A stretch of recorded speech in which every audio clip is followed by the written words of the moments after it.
अन्नदाता, पग पग पर है संग तुम्हारे अन्नदाता। लहू किसानों का बन के पसीना सींचता है धरती का सीना। मेहनत का तेरी हक दिलवाने, नई तकनीक नई खोज बताने।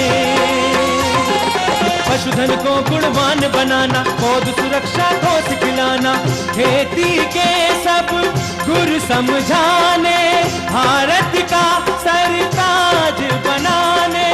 आठों पहर है संग तुम्हारे अन्नदाता, अन्नदाता।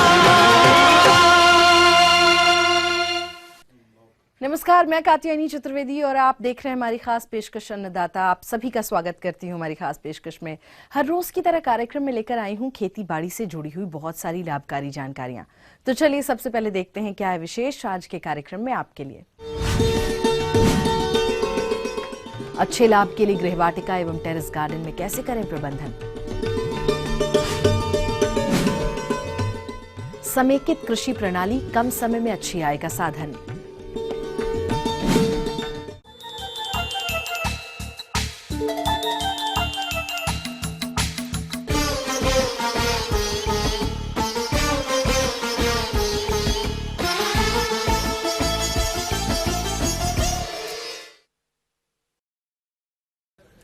किसान भाइयों, जैसा कि अन्नदाता कार्यक्रम के पिछले अंशों में आपने किचन और टेरेस गार्डन में फल सब्जियों को उगाने की तकनीक इत्यादि पर जानकारी प्राप्त की और उसी कड़ी को आगे बढ़ाते हुए आज हम जानकारी लाए हैं गृहवाटिका और टेरेस गार्डन में दिन प्रतिदिन किए जाने वाले प्रबंधनों की, जिससे कि फल सब्जियों का अच्छा उत्पादन मिल सके। तो जानते हैं कार्यक्रम के इस अंश के माध्यम से। आइए अब जानते हैं शस्य क्रिया प्रबंधन के बारे में। कंटेनर और गमलों में लगे पौधों का देख रेख करना नितांत आवश्यक है। पौधों की सिंचाई मौसम, पौधे के आकार एवं प्रकार तथा कंटेनर के आकार के ऊपर निर्भर करती है। गर्मी में पौधों को पानी की नितांत आवश्यकता होती है। गर्मी के मौसम में दिन में 2 बार पौधों की सिंचाई करना चाहिए। आवश्यकता से अधिक पानी भी पौधों को नुकसान पहुंचा सकता है, इसलिए सिंचाई में संतुलन बनाए रखना चाहिए। उर्वरक प्रबंधन। पौधे की अधिक विकास और उपज के लिए केवल जैविक खाद पर निर्भर नहीं रह सकते हैं, इसलिए पौधे एवं सब्जियों के अच्छे विकास एवं उपज के लिए रासायनिक उर्वरकों जैसे यूरिया, डीएपी, अमोनियम सल्फेट का थोड़ी मात्रा का प्रयोग टॉप ड्रेसिंग के रूप में करते हैं। सामान्यतः 5 से 10 ग्राम प्रति पौधा नम मिट्टी में 7 से 10 दिन के अंतराल पर करना चाहिए तथा पहली बार बुआई के 3 सप्ताह तथा रोपण के 2 सप्ताह बाद डालना चाहिए। सामान्यतः 5 से 10 ग्राम कॉम्प्लेक्स उर्वरक NPK 20-20-20 का मिश्रण प्रयोग 3 अवस्थाओं पर करना चाहिए। रोपण के 30 दिन बाद वानस्पतिक वृद्धि की अवस्था पर, रोपण के 60 दिन बाद फूल की अवस्था पर, रोपण के 90 दिन बाद फलन अवस्था पर। इसके अलावा वर्मी कंपोस्ट 100 ग्राम प्रति पौधा प्रयोग 1 महीने के अंतराल पर करना चाहिए, परंतु यह ध्यान रखना चाहिए कि कभी जैविक खादों में रासायनिक उर्वरकों का मिश्रण प्रयोग नहीं करना चाहिए। खरपतवार नियंत्रण। पौधे की जड़ के पास हाथ से निकाई गुड़ाई करने से पौधे के बढ़वार एवं विकास में सहायता मिलती है। अतः पालक, चौलाई, धनिया, मेथी की फसल से हाथ से निकाई गुड़ाई करके खरपतवारों को निकाल देना चाहिए। कीट एवं रोग नियंत्रण। पौधे पर लार्वा के नियंत्रण के लिए 1 लीटर पानी में 4 मिलीलीटर नीम के तेल को साबुन के घोल में मिलाकर छिड़काव करना चाहिए। नीम बीज पाउडर 3 ग्राम 2 मिलीलीटर साबुन के घोल को प्रति लीटर पानी के हिसाब से मिलाकर भी छिड़काव करने से हानिकारक कीड़े नष्ट हो जाते हैं। हमेशा जहरीली रासायनिक दवाओं से सब्जियों और फलों को बचाना चाहिए। पौधों में विकास के अनुसार जलवायु कारणों से विभिन्न प्रकार के हानिकारक कीट एवं रोगों का आक्रमण होता है, जैसे माहू, जैसिड, छोटे छोटे रस चूसने वाले कीट पौधे की शुरुआती अवस्था में क्षति करते हैं, जिनके नियंत्रण के लिए डाइमिथोएट 1 मिलीलीटर प्रति लीटर पानी या नीम का तेल 4 मिलीलीटर प्रति लीटर पानी, स्टिकिंग एजेंट 2 मिलीलीटर प्रति लीटर पानी के हिसाब से छिड़काव करना चाहिए। फल मक्खी तथा फल सुंडी कुछ सब्जी फसलों एवं फलों के लिए बहुत हानिकारक कीट है। यह फलों को क्षति करके बेकार कर देते हैं, जो कि उपयोग योग्य नहीं रह पाते हैं। प्रभावित फलों को तोड़कर नष्ट कर देना चाहिए। पौधों पर 1 से 2 बार कीटनाशक दवाओं का छिड़काव करना चाहिए। कीटनाशक दवाओं के छिड़काव करने के बाद लगभग 7 से 10 दिनों के उपरांत उस पौधे के उत्पाद का उपयोग करना चाहिए। कवक जनित उकठा एवं पौध सड़न रोग एवं विषाणु जनित रोगों के नियंत्रण के लिए कैप टॉफ 2 ग्राम प्रति लीटर पानी में मिलाकर ड्रेंचिंग करना चाहिए तथा विषाणु जनित रोग से प्रभावित पौधों को उखाड़कर नष्ट कर देना चाहिए। सब्जियों की तुड़ाई परिपक्व अवस्था पर तुरंत करना चाहिए, क्योंकि इसी अवस्था पर सब्जियां ताजी सुगंधित होने के साथ साथ उच्च गुणवत्ता युक्त पोषक तत्वों से भरपूर होती हैं। पत्ते वाली सब्जियां जब कोमल रहें तब नित्य तुड़ाई करते रहना चाहिए। जड़ वाली सब्जियों को कठोर होने के पहले उखाड़ लेना चाहिए। टमाटर की तुड़ाई परिपक्व अवस्था पर करनी चाहिए।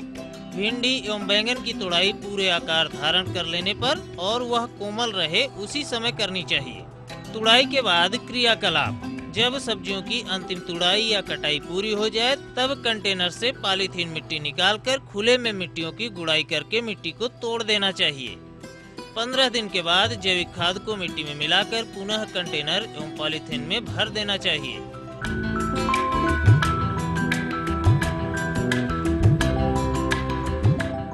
इस प्रकार किसान भाइयों, टेरेस गार्डन लगा के आप अपने घर को न केवल सजावटी बना सकते हैं, बल्कि इसके द्वारा ताजी सब्जियां एवं फलों की प्राप्ति कर आप अपने नित्य होने वाले खर्चों को भी बचा सकते हैं।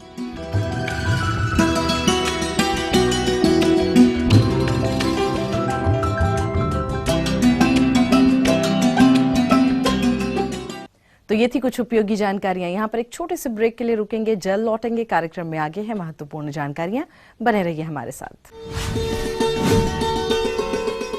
समेकित कृषि प्रणाली कम समय में अच्छी आय का साधन।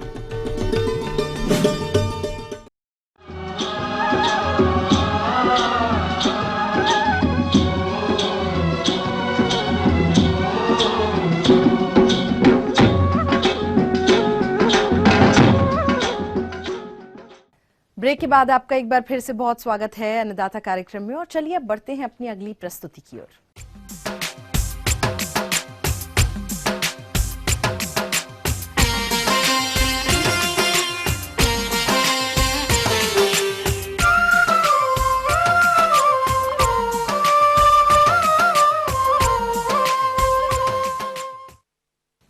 पिछले कुछ वर्षों से प्राकृतिक आपदाओं और खेती की बढ़ती लागत की वजह से आज कृषि करना घाटे का सौदा साबित हो रहा है। लेकिन किसान भाइयों, अगर आप समेकित कृषि प्रणाली को अपनाकर खेती करेंगे तो प्रति इकाई क्षेत्र से अच्छा लाभ ले सकते हैं। तो ये समेकित कृषि प्रणाली है क्या और इसके क्या फायदे हैं, आइए जानते हैं कृषि अनुसंधान संस्थान जिला पटना के कृषि वैज्ञानिक डॉक्टर ए के सिंह से।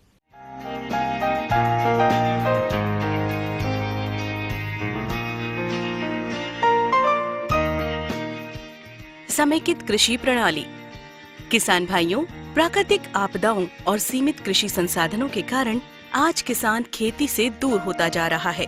लेकिन यदि किसान खेती को समेकित कृषि प्रणाली को अपनाते हुए करे तो वो इससे अच्छी आय प्राप्त कर सकते हैं। कृषि का मतलब होता है कि कृषि से संबंधित जितने भी उद्यम हैं, फसल उत्पादन, बागवानी, फूल उत्पादन, पशुपालन, मुर्गी पालन, मत्स्य पालन, कुक्कुट पालन इत्यादि जितने भी उद्यम हैं, यदि सबों को एक ही जगह इस तरह से समायोजित करते हैं कि सबों का मिला जुला जो प्रभाव है वह कृषक के आर्थिक उत्पादन को बढ़ाने में, अधिक से अधिक बढ़ाने में कामयाब होता है, तो इस पद्धति को कहा जाता है समेकित कृषि प्रणाली। समेकित कृषि प्रणाली अपनाने से पूर्व आप ये जान लें कि आपके क्षेत्र की मांग क्या है। आप क्षेत्र के बाजार और उपलब्ध संसाधनों के आधार पर मॉडल का चयन करें। वैसे समेकित कृषि प्रणाली के कई मॉडल हैं, लेकिन मध्यम जमीन वाले क्षेत्र में एक आइडियल उपलब्ध है। तो इस आइडियल मॉडल के लिए कौन कौन सी चीजें जरूरी हैं, आइए जानते हैं। एक जो आइडियल मॉडल है, जो कि मध्यम जमीन के लिए अनुशंसित है, उसमें एक बीच में तालाब बनाया जाता है। तालाब के जो चारों ओर बंद हुआ, जो बांध हुआ, उस पर फल के वृक्ष लगाए जाते हैं। कुछ इसमें सब्जियां भी आप लगा सकते हैं। उसी पर बंद पर ही या तालाब के किनारे कुछ दुधारू पशुओं को पाला जाता है। एक मुर्गी पालन भी रखा जाता है। और जो तालाब में जल हुआ, उसमें मछली पालन किया जाता है, उसमें कुक्कुट छोड़ा जाता है। और जो अगल बगल खेत हुआ, उसमें फसल उत्पादन किया जाता है। फसल में मौसम के अनुसार विभिन्न तरह के फसल लिए जाते हैं। जैसे अभी रबी का मौसम है, तो इसमें कुछ एरिया में आप गेहूं लगा सकते हैं, कुछ में आप दलहनी फसलों को लगा सकते हैं। तो इस तरह से एक समेकित कृषि का मध्यम जमीन के लिए एक अच्छा मॉडल है। समेकित कृषि प्रणाली कृषि की आधुनिकतम तकनीक है और इस प्रणाली से खेती करने पर किसानों को किसी न किसी माध्यम से आमदनी होती रहती है। साथ ही इसके और कई फायदे हैं। समेकित कृषि प्रणाली में एक चीज और होता है कि किसी भी चीज का जो अवशेष है, जो बेकार पदार्थ है, वो बर्बाद नहीं होता है। उसी के साथ साथ आप फसल का जो उत्पाद लेते हैं, उसकी गुणवत्ता में भी सुधार होती है। इसका एक और फायदा है कि समेकित कृषि प्रणाली जो है, वह पर्यावरण के प्रदूषण को भी रोकने में बहुत हद तक सहायक है। इस प्रणाली में पशुपालन को सम्मिलित करने पर इनसे दूध उत्पादन तो मिलता ही है, साथ ही साथ इनसे प्राप्त गोबर का मछली आहार, बायोगैस बनाने में और खाद के रूप में प्रयोग करने पर अतिरिक्त लाभ भी मिलता है। साथ ही गौमूत्र का कीटनाशक के रूप में प्रयोग भी कर सकते हैं। इतना ही नहीं, इस प्रणाली के अंतर्गत मुर्गी पालन, खरगोश पालन, बतख पालन भी कर सकते हैं और इनके आहार में कृषि अवशेष का प्रयोग करें तो व्यवसाय की लागत को भी कम कर सकते हैं। इनसे मांस तो प्राप्त होता ही है, साथ ही साथ इनकी वीट का प्रयोग भी आप मछली आहार में कर मत्स्य पालन की लागत को भी कम कर सकते हैं। इस प्रकार किसान भाइयों, यदि आप समेकित कृषि प्रणाली को अपनाते हैं तो आपको निश्चित ही लाभ मिलेगा।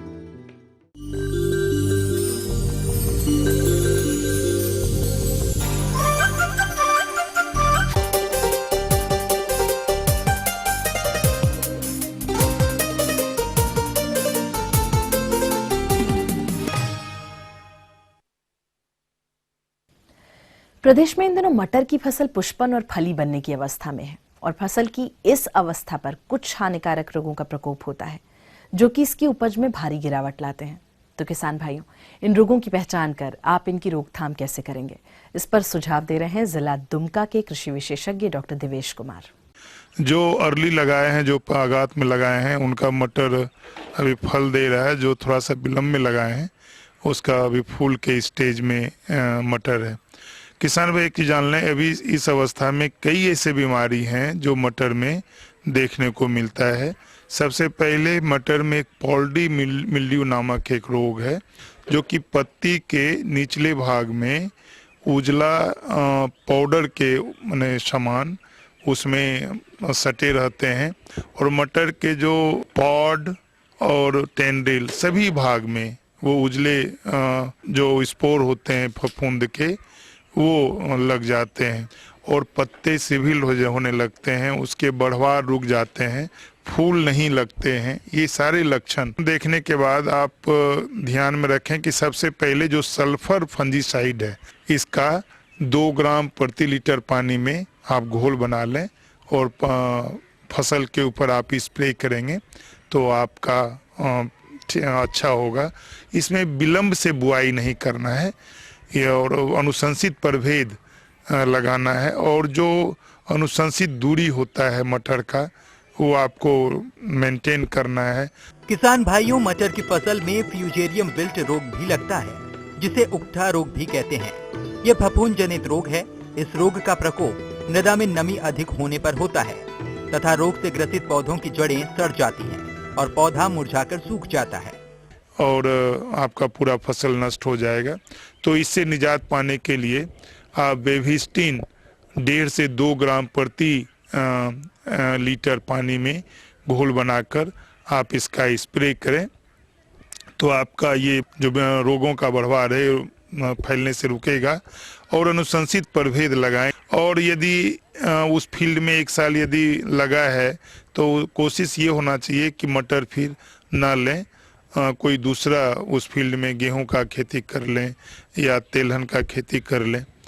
इसके अलावा किसान भाइयों, मटर की फसल में बैक्टीरियल ब्लाइट रोग भी होता है, जिसे जीवाणु झुलसा के नाम से जानते हैं। ये रोग जीवाणुओं के द्वारा फैलता है। इस रोग से प्रभावित तनाओं और पत्तियों पर भूरे रंग के धब्बे पड़ जाते हैं तथा रोग का प्रकोप बढ़ जाने पर पौधे पूरी तरह मुरझा जाते हैं। इस रोग की रोकथाम के उपाय इस प्रकार हैं।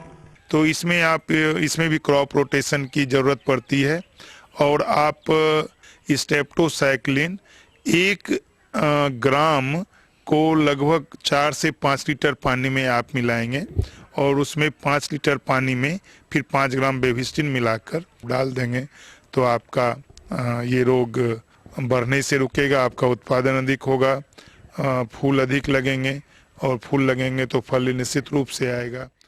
आगे और भी कुछ रोचक जानकारियां हैं आपके लिए, लेकिन यहाँ एक छोटे से ब्रेक के लिए रुकेंगे, जल्द होते हैं हाजिर।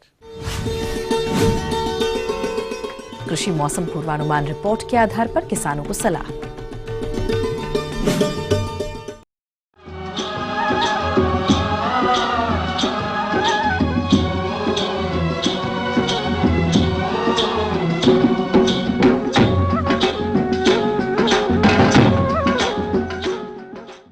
ब्रेक के बाद आप सभी दर्शकों का अन्नदाता कार्यक्रम में एक बार फिर से स्वागत है। चलिए अब रुख करते हैं अपनी अगली कड़ी की ओर।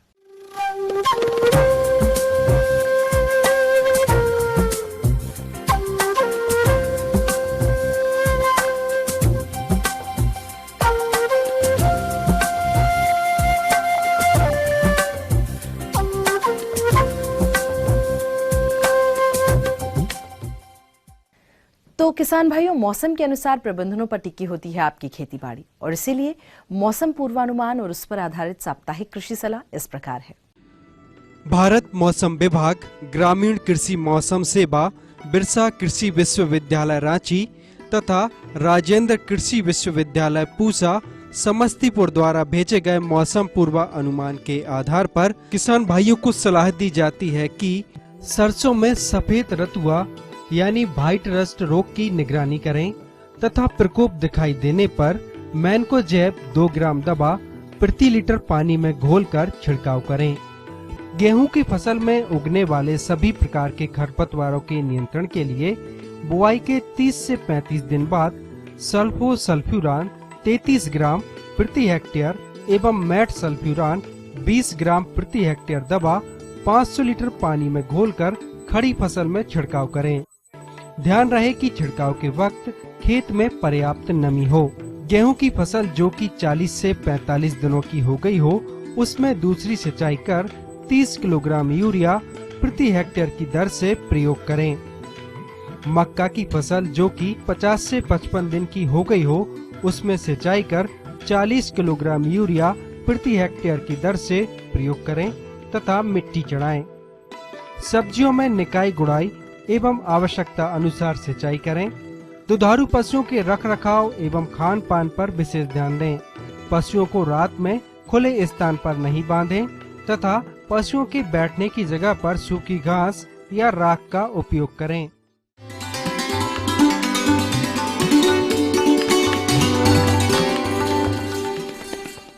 अन्नदाता हेल्पलाइन निशुल्क फोन संपर्क सेवा के माध्यम से आपके द्वारा पूछी गई समस्याओं में से 1 या 2 महत्वपूर्ण समस्याओं को हम अपने कार्यक्रम में जरूर शामिल करते हैं, और इसी के तहत आज की चयनित समस्या और उसका जवाब इस प्रकार है। अन्नदाता निशुल्क फोन संपर्क सेवा के माध्यम से पूछे गए प्रश्नों में से आज हमने जिस प्रश्न को कार्यक्रम में शामिल किया है उसे पूछा है जिला सिवान के कृषक राजेंद्र वर्मा ने। यह टमाटर की फसल में झुलसा रोग के नियंत्रण पर जानकारी चाहते हैं। तो राजेंद्र वर्मा जी, आपकी जानकारी हेतु प्रस्तुत है कार्यक्रम का यह अंश। कि टमाटर में कुछ बीमारियां लगी हैं। टमाटर में खास करके अगेती अंगमारी रोग का प्रकोप बहुत ज़्यादा देखने को मिल रहा है। इस रोग के लक्षण जनरली देखा जाता है पत्ती में सबसे पहले आता है, खास करके पत्ती का जो सबसे निचला पत्ता होता है उसमें सबसे पहले इस रोग का लक्षण आता है। इसमें धब्बा शुरू में भूरा रंग का होता है जो नीचे वाली पत्ती पर बनता है। तना में भी ये खास करके देखा जाता है भूरा रंग का होता है जो आगे चल करके काला हो जाता है। यदि पत्ती में लक्षण दिखाई पड़े तो आप यथाशीघ्र दवा का छिड़काव करने का हम लोग सलाह देते हैं। इसके बारे में हम लोग बोलते भी हैं इंडोफिल M45 या डायथेनेम 45 दोनों में से कोई एक दवा 2.5 ग्राम दवा प्रति लीटर घोल बना करके 8 से 10 दिन के अंतराल पर 2 से 3 बार छिड़काव करेंगे, निश्चित रूप से इस रोग को आसानी से रोका जा सकता है।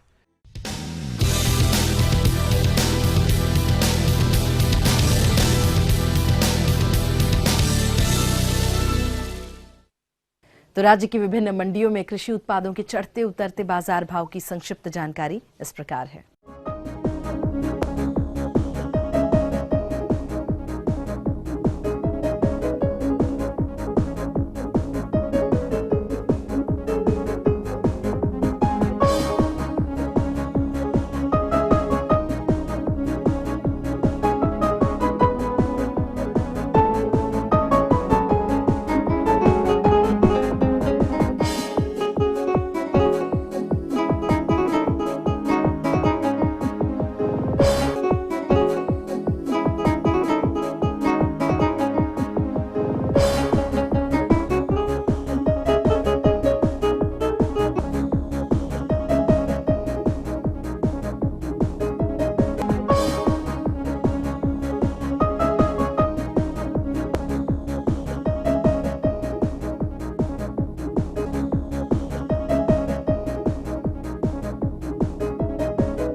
तो चलिए अब देखते हैं कल दिखाए जाने वाले कार्यक्रम की मुख्य झलकियां। गोभी वर्गीय सब्जियों में काले गलन रोग का समेकित नियंत्रण। अच्छे उत्पादन हेतु जिरेनियम फूल की फसल में किए जाने वाले जरूरी कार्य। हम ये उम्मीद करते हैं कि आज का कार्यक्रम आप सभी दर्शकों के लिए बेहद उपयोगी रहा होगा। किसान भाई और अन्नदाता आपकी सेवा के लिए संकल्परत है और कृषि संबंधित समस्या और सुझावों के लिए आप हमें इस पते पर संपर्क भी कर सकते हैं। प्रोड्यूसर अन्नदाता ETV Bihar Jharkhand, Ramoji film city Hyderabad 501512। साथ ही आप हमें ईमेल भी कर सकते हैं। हमारा ईमेल एड्रेस है annadatabihar@etv.co.in। और इसके अतिरिक्त आप हमें निःशुल्क हेल्पलाइन नंबर 180010084599 पर सोमवार से शनिवार के बीच में सुबह 10 बजे से शाम 4 बजे के बीच कभी भी संपर्क कर सकते हैं। फिलहाल अन्नदाता की पूरी टीम को दीजिए इजाजत। कल फिर इसी समय आपसे होगी मुलाकात कृषि संबंधित कुछ और रोचक महत्वपूर्ण जानकारियों के साथ। तब तक के लिए नमस्कार।